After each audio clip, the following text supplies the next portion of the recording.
if time was needed for distance, with absence has made the heart grow fonder. The marvel of music, socially engineered on purpose, so there would be no comparison, no thoughts to ponder. The world is riddled with riddles, billions of people trying to figure out life. It's pitiful. Enter our world. This podcast, this journey, the second phase of an analogy. This is a prelude for the story of Season 4. The Doneson Podcast. You better tell somebody.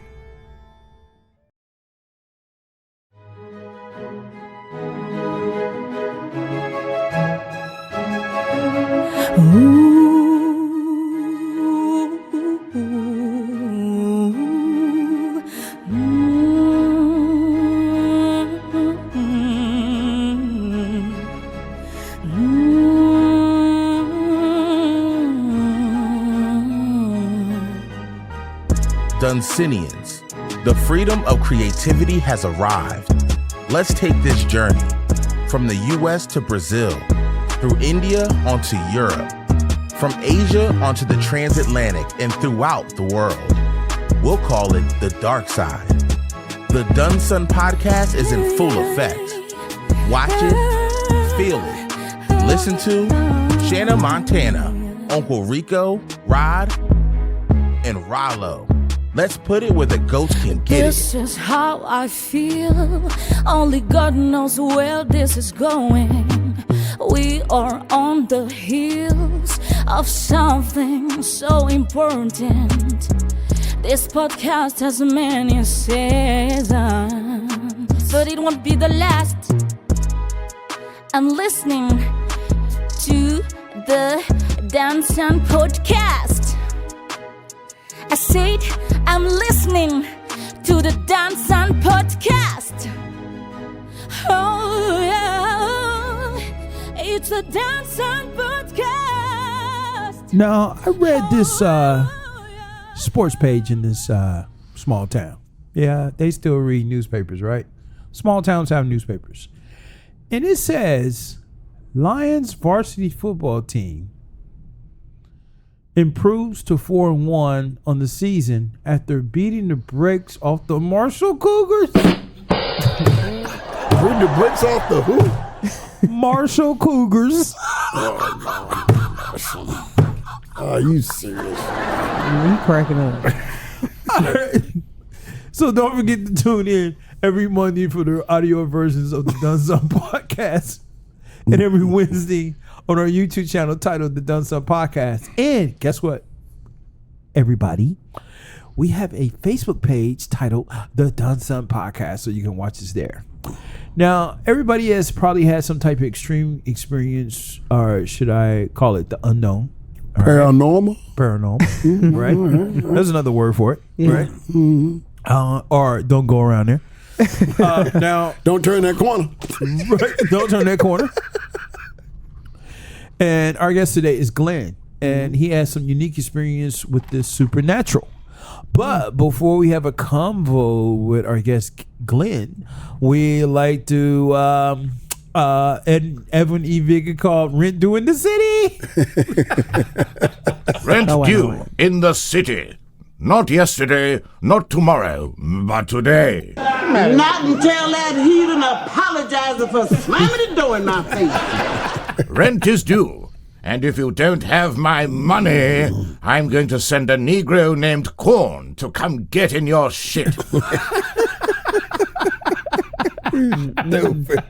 Dayton, Ohio here. Hello, Edwin. Nobody has been as good to me.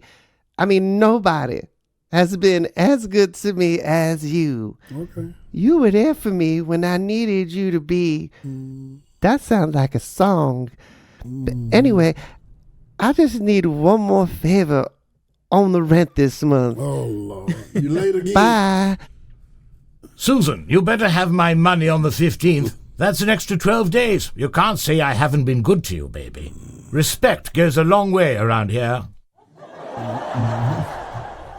Portsmouth, Virginia here. Hello, Edwin. I Googled you. And I found out that you're a big time real estate mogul in England. And you're coming over here and you own a lot of property.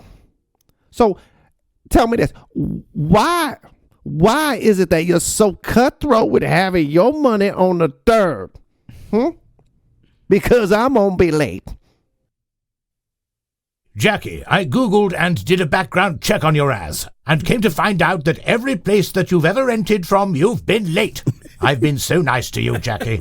I would kindly like to say, have my motherfucking money. You stupid, man. Moss Point, Mississippi here. Hello, Mr. Evick. What rhymes with relate? Because that's what I'm gonna be on the third. Hello, Jonathan. What rhymes with conviction? Have my money, man. Definitely. All right, so it's time for the Doneson Riddle Show. It's the Doneson Riddle Show. You have 60 seconds to solve the riddle, which is an ample amount of time. If you answer wrong, a dummy's getting electrocuted. And here's your host, Ron. Yeah. So how we do this is like the collective bargaining agreement, right? So we do a guess. We got the Shaana Montana, and we have Glen, and we have Uncle that's going to try to solve this riddle in 30 seconds. Okay. All right. The question is, name 3 consecutive days. You got 30 seconds for this. Can I play? Yes, Glenn. Go ahead. You can help them out. Now, it's a collective bargaining agreement, right? Okay. Name 3 consecutive days without using the words Monday, Tuesday, Wednesday, Thursday, Friday, Saturday, or Sunday. Did we get a hint, a clue? Say that again. You don't live every day of the week here now. Right. Hold on. Okay. Name 3 consecutive days. Listen very closely. 3 consecutive days. Without using the words Monday, Tuesday, Wednesday, Thursday, Friday, Saturday, or Sunday. No clue. It's 3. It's. I just said you give us a clue like you have before. Oh, okay. You don't have to. All right. Today is the what? 13th. Yeah. 13th, 14th, and 15th. Or. You get it? Glenn is on to something here. All right. You did. Yesterday, today, and tomorrow. Yes! There you go. Yes, that's right, Montana. Yesterday, My family today, plays. That's right. She got it. That's it. I come from a riddle family. She got it. That's why she makes more money than you. Yeah, she does. Yeah, Hey, look, if I showed y'all the contract, y'all be like, damn, Ron, you ain't nothing. Yeah. Thank you for saving us, Shaana. No problem. My pleasure. Yesterday, today, and tomorrow. Yes. That's a good one. Right. That is. That was a good Shout out Montana. Great. Hey, Montana. Yeah. Great job. Great job. Thank you. But you know what we're going to do now? What we're going to do? We going to get it. Let's get it. Montana, here they go again. Another later. This is what they wrote. A little oh yeah, a little oh no, and a lot. You gotta be kidding me. Montana is a crazy. Even though I'm feeling sad, it's only one day. I turn into you. It makes my day. I'm watching you YouTube on a Wednesday, listening this letter so funny. Oh yeah. Oh yeah, yeah. Oh yeah. Oh yeah. All right. So today's letter reads, it's titled Apartment 348. And the writer comes from St. Augustine, Florida. And the age is between 26 and 41. And it is anonymous. So sorry. Look. Time out. Nobody gives a name anymore. Time the F out. I don't know what that's about. Yeah, no one gives a name. Everybody's scared. I'm tired of these folks. They scared. Being so scared. Everybody's Want to scared. come on the podcast and tell a little story, but don't want us to know who they are. Look, I'm fed up. That's going to be part 2. That sounds like a new show. Yeah. I'm fed up, We're going to start figuring out. I'm fed up. You hear what I'm saying? We're going to start figuring out who wrote it in. That's going to be the all next these part of folks it. trying to hide behind the shadows, man. It's all right, though. Ghostbusters. We're going to bust them out. We're going to help them the best we can. We're going to help Come them. on, all right, come on with it. All right, so this one reads, Olivia's apartment complex, older apartments newly renovated. Love the hardware floors. This place is beautiful. I saw this place traveling off the beaten path. I work from home, but this place is closer to my office just in case they decide to call all of us back. A week has passed. I haven't met any of my neighbors. 5 other apartments in my section. The lighting is not the best when I walk out into the hallway. It's pretty dark, but sometimes I have to go to the main lobby downstairs to check my mailbox. I hear conversations going on all the time. Sometimes I want to knock on the door and introduce myself, but it's a time and place for that. But on second thought, that time and place was right now. I knocked on one of the apartment doors while I checked my mail to let them know, hey, I'm your neighbor. I can hear conversations from the door, and then all of a sudden the conversation stopped. I'm looking at the peephole. I can see the peephole getting dark, but nobody opens the door up. I wait a little bit longer, and I know they're looking at me, so maybe they don't want to be bothered. I say out loud, hey, I'm your new neighbor. Wanted to meet you. I'll come back another time. As I'm leaving, still no answer to the door. I'm a people person, so I love people, and I'm just so anxious to see my new neighbors. I love listening and sharing conversations. One day I'm watching TV and I can hear commotion next door. Sounds like there's people talking. No TV, just people having conversations. I put my ear to the wall to listen. I didn't turn my TV down so it doesn't seem like I'm listening in on their conversation. I couldn't really make out the conversation, and it didn't seem like they were from the States but across the pond. Again, this is a better time than any to introduce myself to somebody. I know somebody's home, and all I want to do is get to know my neighbors. So I go next door, and I knock. And again, the conversation stops. I'm obviously looking at the peephole again. It goes dark. Again, I say, just wanted to introduce myself to see if you need anything, just to let me know. That's 2 people now. They're just looking at me through the peephole without saying anything. We're neighbors, and we live in the same apartment building. Now I'm pissed. I'll go down to the leasing office tomorrow to see what's going on. It's got to be a way to meet some of my neighbors. Maybe there's a monthly meet and greet. Later that night, I can hear chatter. It seems like it's coming from the hallway. Sounds like a group of people. I get up out of bed quickly. I think it's about 1 o'clock in the morning. Oh, he's nuts. I put on my house shoes, grab my house coat. Maybe, just maybe, I can introduce myself to someone. Anticipation of seeing somebody open up the door, and there's nobody in the hallway. Nothing. Wow. Just nothing. I could have promised you I heard conversations coming from the hallway, like a group of people were talking. I know I'm not going crazy. The next day I go marching into the leasing office. I want to meet my neighbors. I've heard them, but I haven't seen anybody go to work or leave their rooms, but I've heard tons of conversations. I asked Alicia, the leasing office manager, do you have any events set up once a month where people can meet the new neighbors? And she looked at me with this strange frown on her face. She said, sir, our processing system for new applicants has been stalled because of software issues for credit and background checks. You are the only one that has occupancy in our building at the moment. Whoa.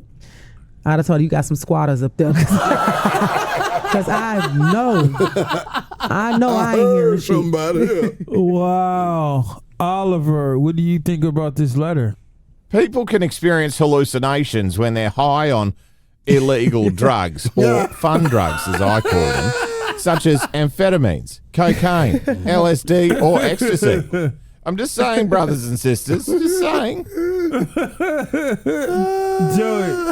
Joey, I haven't taken a bite out of you. Joey, what you think about this? Edibles, anyone? Looks like our friend here is leaving something out. What you think about this letter? He's in an apartment, he or she, I don't know if it was he or she, there's an apartment complex. They're hearing voices in the hallways when they're in their apartment complex. They walk out, come to find out there's nobody in that whole building but him. I thought he was taking some LSD. He hallucinated or what? But no, seriously. I'm kind of like in I've experienced things like that before. You have? myself. Yeah, man. What? An apartment complex or what? Explain. Please. Well, I lived in apartment complexes before too. Yeah, but not so much in a apartment complex, more so in just a single resident home, being there alone. Wow. I've experienced some strange things in my life, man, that I don't have no answer for. Right. And I'm wondering, like, what's going on here? Wait a minute. Yeah. Man, I know I heard something. I seen something, but man, it's not there. Right. Yeah. So, like I said, man, I'm a firm believer that there are things unexplained and unknown to the human mind. Mm-hmm. Therefore, I'm in complete acceptance of another realm of existence that we don't have no knowledge of. But it's there. I always believed that. As a little kid, I always believed that. So, I know we're not here alone. And I do believe that people who pass away are not really passed away. They're just in another realm that's unidentifiable to the human being. But it does exist. I'm a firm believer in that. Montana, what you think about this letter with the guy that kept hearing voices and come to find out he's the only one in the damn building? He was doing too much anyway. You trying to knock on your neighbor's door. You getting up at 1 o'clock in the morning hearing stuff. Why are you this eager to meet some strangers? I don't understand that. Right. You think you want your privacy, right? And then like even the moment of the letter when he was like, I heard somebody talking and I wanted to listen in, but I didn't want to turn my TV down too low. Like, how they being that nosy to know what you got going on? You know what? You know what he sound like to me? A scared ass individual that don't want to face a peeping Tom.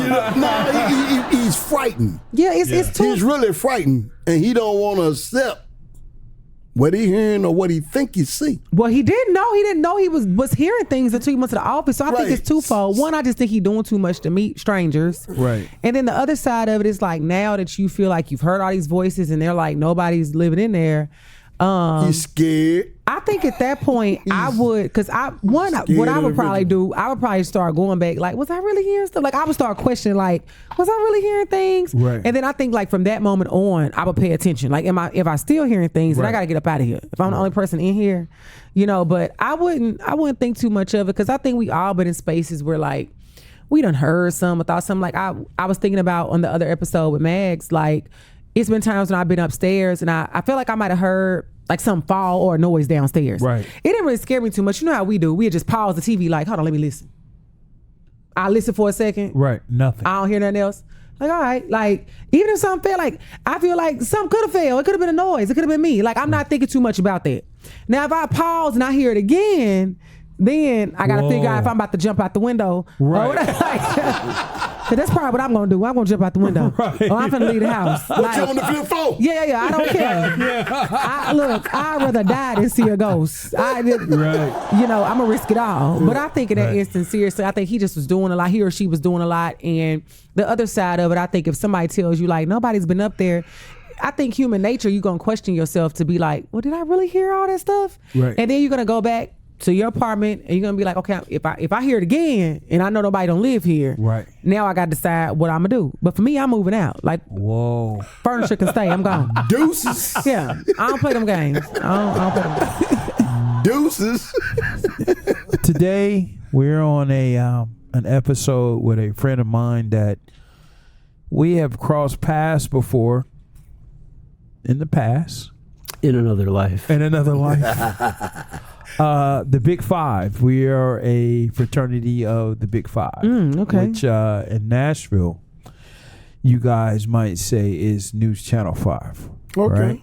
And we might have not known each other during that time, but we share some of the same beliefs. Mm-hmm. Okay. Right? And not only the same beliefs, we share some of the same fears. Mm-hmm.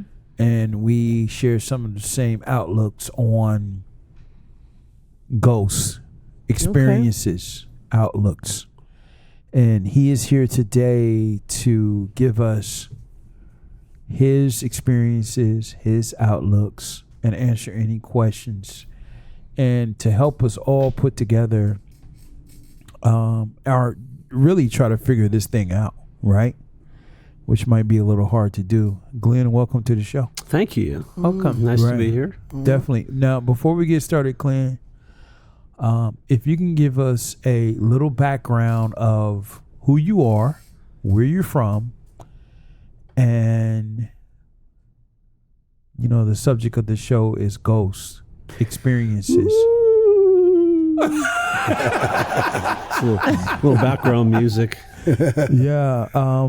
If you can give us your background, who you are, and bring us to this point of ghosts. Okay. Well, so the studio that we're sitting in, can I say this? Yes. Okay, is my studio. Okay. It's beautiful. Thank you. Yes. Thank you. But the studio I had before this studio, so I didn't give any background. So I worked in television for 20 years, and before that I was a musician. I'm still a musician. And that's what brought me to Nashville. I've been here 35 years. What instrument? I don't mean to interrupt. Oh, I play trumpet and piano. Okay. Yeah. And so, but I got involved with television, and I worked for Channel 5 here locally, the CBS affiliate, for 20 years. And then I opened up my studio. I was running the studio at the same time, and then the studio started doing well, so I quit Channel 5 and started doing this full time. But before I had this studio, I had another studio downtown, and that's what I told you about.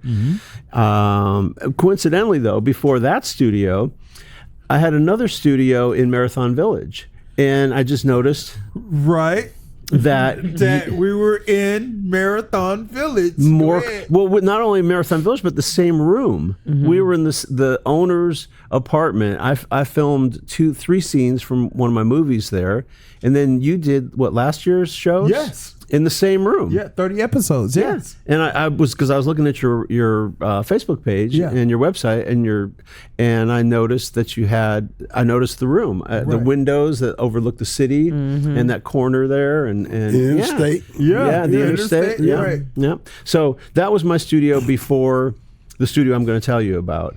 So I'm a filmmaker, and I needed a studio to build for a set, and so after I left Marathon Village, after I got kicked out. We love Gary. Gary? Is it Gary? No, Barry. Barry. No, we love Barry. Hey, I know you watched the show, Barry. We love you. The owner. The owner. Why you do that, Barry? Why? You kicked me out. No, I deserved it. Yeah. Okay. So I happened to be looking for another studio, and I was scouting, as we call it, around the river in Germantown, around the riverfront area. Riverfront, And did you ever see the building with the big smokestack? Right on the river? I know exactly what you're talking about. It's called Neuhof, the Neuhof site. And it's a former meat packing plant and slaughterhouse. That's where they used to bring the animals back in the old days. And, chop them up. The killing floor and all that stuff. So I just happened to be scouting around, and the owner came out and asked me what I was doing there. And I said, well, I'm looking for a site for a film. And he asked me about the film. I told him about it, and we got to be good friends. And so he said, well, look, I can set you up in here, and you can shoot your movie here. When you say set you up, you're talking about living space, or are you talking about just setting up for filming? Just for filming. I didn't live there, no. But I did work at Channel 5 at the time, which was coincidentally right down the street. So I would spend a lot of time going back and forth from Channel 5, at night. I'd leave at night, and then I'd go to the studio, which sets up the ghost part of it. Whoa. Okay. So imagine a 5-story building with nobody in it. I was the only person in this building, and it's wait, Glen. Yeah, you're talking about a former meatpacking plant And you're the only one in the building. I'm the only one in the building. I was there many nights alone in that building. So, and this is a building that had been abandoned since I think the mid 70s, late 70s. Right. And homeless people took over the building. But then when the owner bought it, he cleared out all the homeless people and boarded up all the holes and stuff so no one could get in. And so when I built my studio there, I was the only one in the building. Right. So, and also imagine the building is pretty dilapidated. There's water coming down from the ceiling, from the roofs, from the ceiling. I had probably the best spot in the building, and the driest spot too. But paint peeling, probably a lot of asbestos, which I'll regret later. Right. You and me both. Yeah, but I made a good movie. Right. And then paint peeling, and then just a mess. Pipes broken, and it's just and nobody had been in that building except homeless people in like 30 years. Right. So I'm building my set one night, and I hear laughter. Oh man. And not laughter in the rain. I hear laughter in this scary building, and it was a little sounded like a little kid. So I go out into the hallway, and I look down the hall, and I see you know how you can kind of half see someone? Right. Like I half see a little girl in a little white dress, and she was just standing there, and shivers ran down me because I was, like I said, the only one there. Goosebumps. Yeah, goosebumps, and so I froze, and I looked at her, and she was laughing, and she smiled and waved. Wow. And so I went back in my space, and I locked the door, and wow. and I just kind of took it all in. And I believe in ghosts. Just background on me, I totally believe in ghosts, and I believe. Did you ever see the movie City of Angels with Nicolas Cage? Yeah. That's what I believe. I believe they're all around us. They're spirits that didn't move on for some reason, and they're all around us. Like right now, they're all around us. Right. And so it kind of scared me, but she wasn't a scary ghost. She was kind of a cute ghost. She was just a little kid. So the maintenance man came in the next day, and I told him about it, and he said, there was a little girl that died in this building. Oh my Lord. Back in the early 1900s, or when they were actively. She said that her mom, she was out playing somewhere in the building, and she fell and she died. So I named her Millicent as just wow. I just seemed like a nice name for old fashioned little girl. So but that's not the end. So a week later, so again, keep in mind, this is a creepy building. It's got no electricity. I had to run my own electricity into my room. So in the hallways and stuff, there are no lights. So you have a flashlight mostly. Oh, no way. Yeah, it's scary. No but way. hey, I wanted to make a movie. So Right.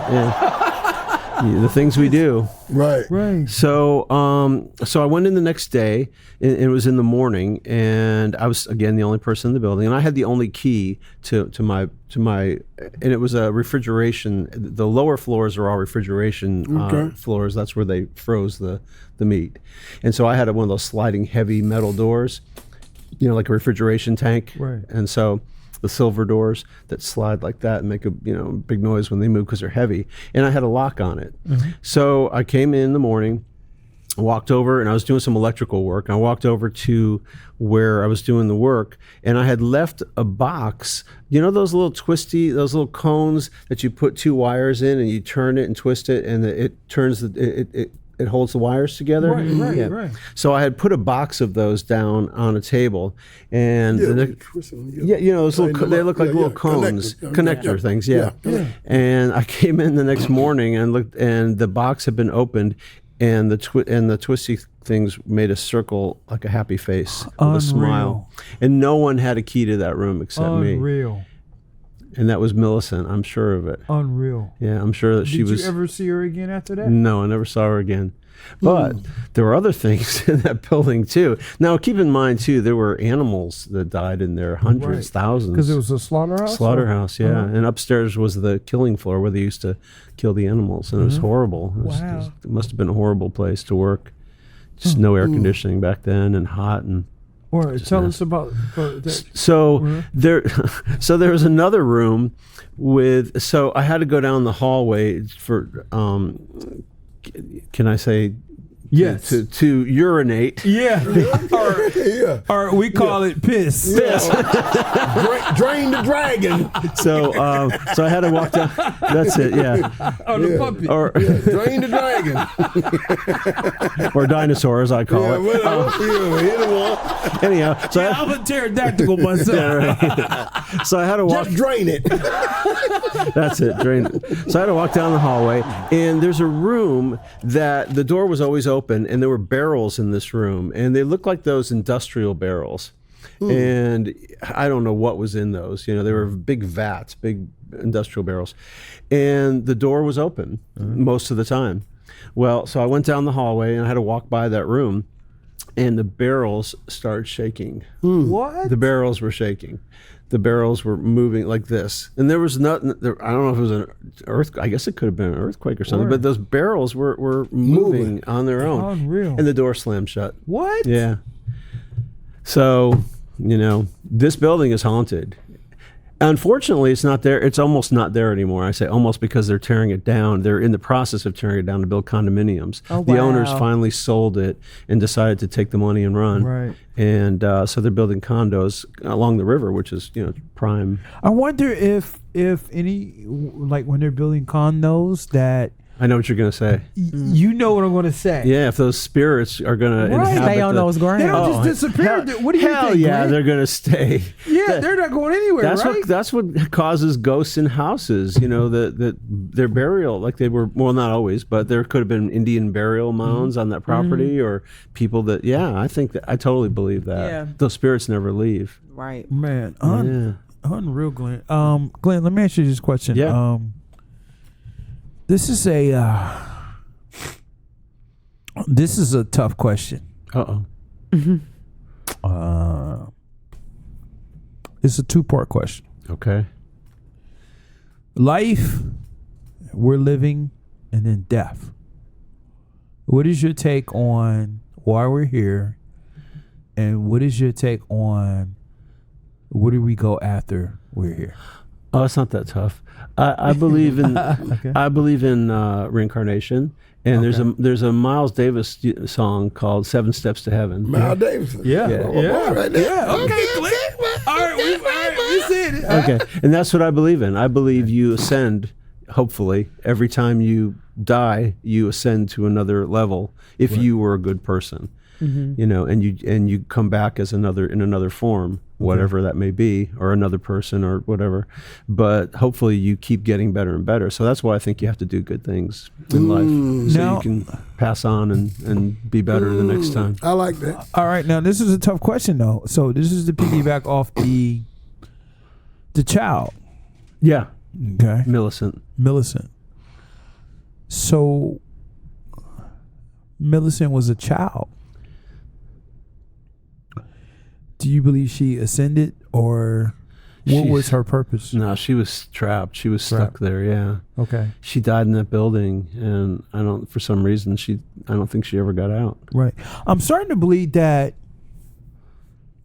when it comes to the subject that we're talking about right here, I'm starting to believe that if you don't have, I don't know, this might sound strange, if you don't have enough good people around you, that you can't ascend to the next level. What do you think about that, Montana? I don't think the amount of good people you have around you determines if you ascend to the next level. I think, it may depend on how you died. It may depend on, if you just don't want to leave here. It may sometimes souls get lost. Like they don't necessarily want to be here. Sometimes they may have a spiritual guide that's able to lead them into heaven or the other, wherever they're going, But I think it's a lot of variables that play into why people are stuck here on earth. And I think that some people want to be here. Mm-hmm. So I think that goes a lot of different ways. Can I ask you a question, Glenn? Yeah. That's why we're here. Right.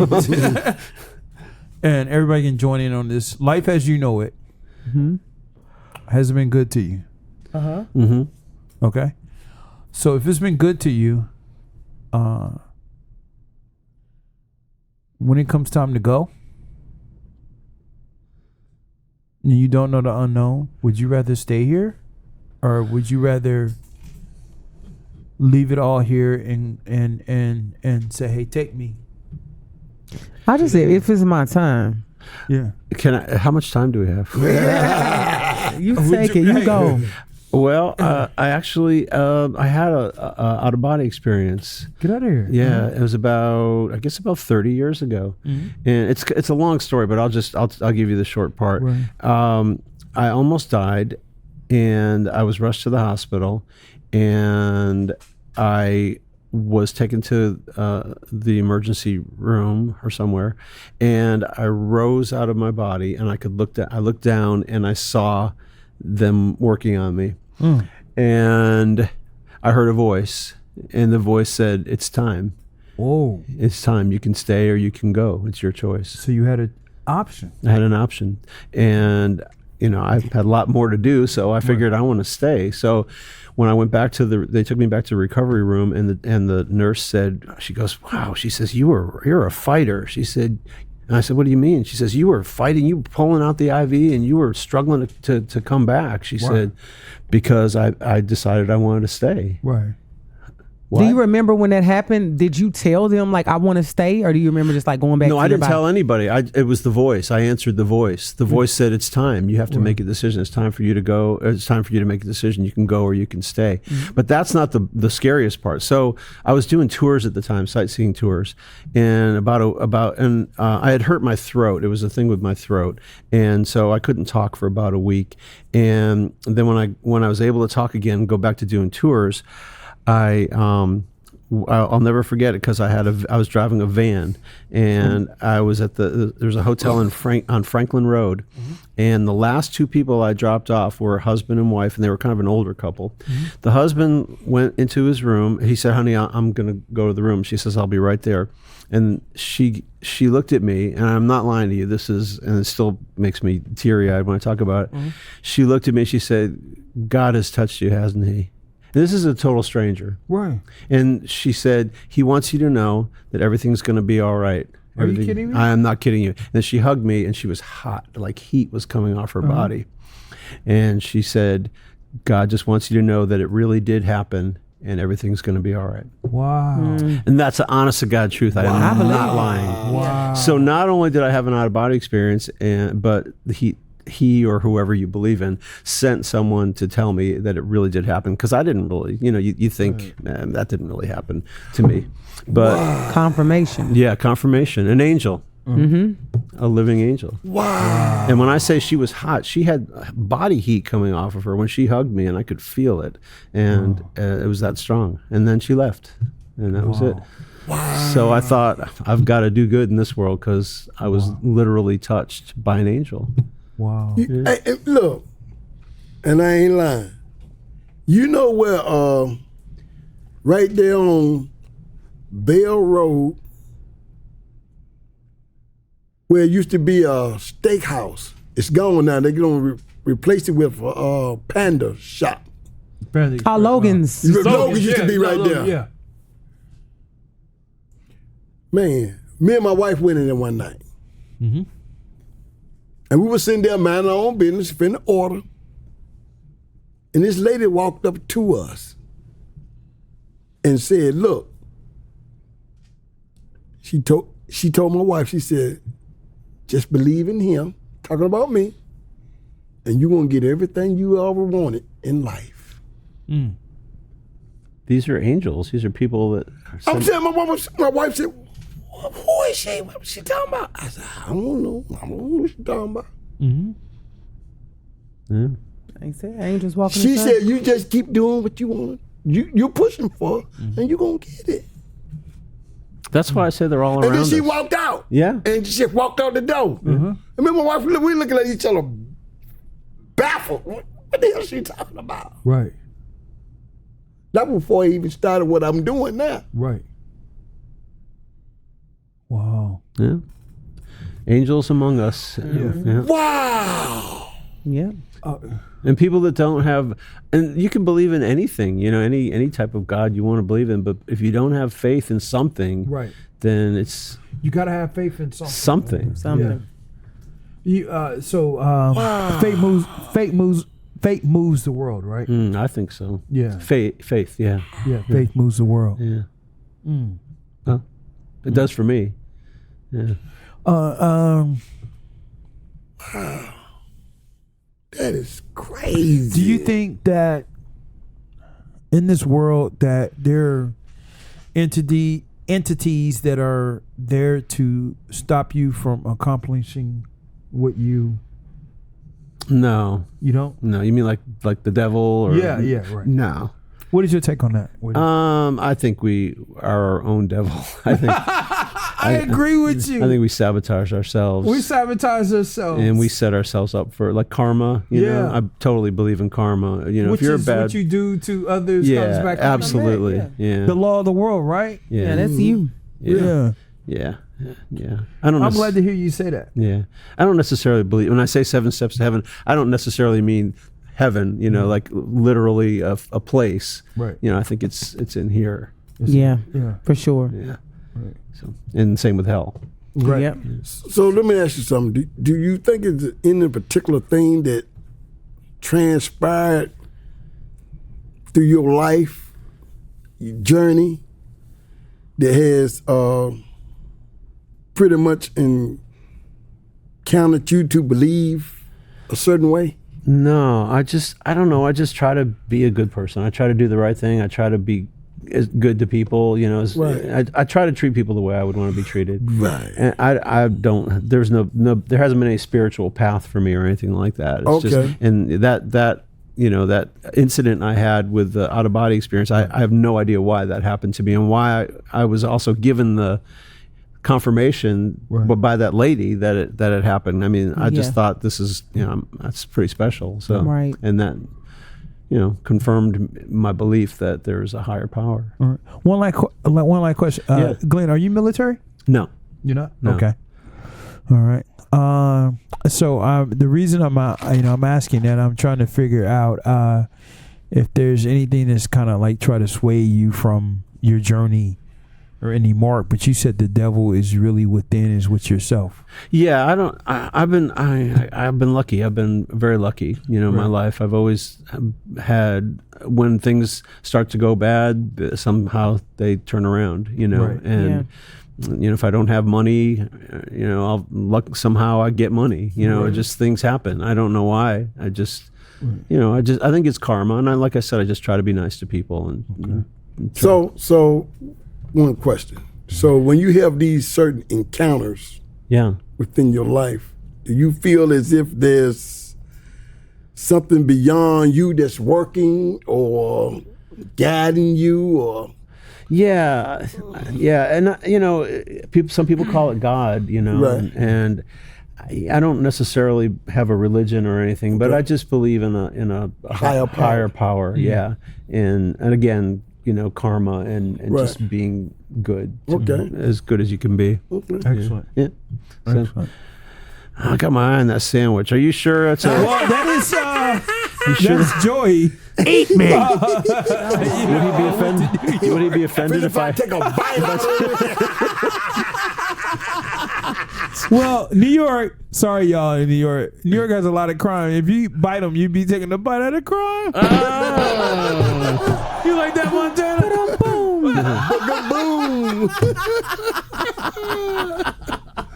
Boom. Well, Glenn, this has been a wonderful experience hearing your story. Thank you. Especially with buildings, and I think this is really touching everybody. Is you know, as far as being in places where they are alone. So that just means go out and get married.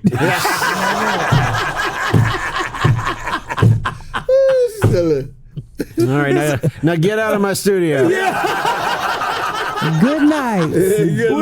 Thank you for tuning in for the Doneson Podcast. Posse out. Peace out. Boom. It's a Doneson podcast.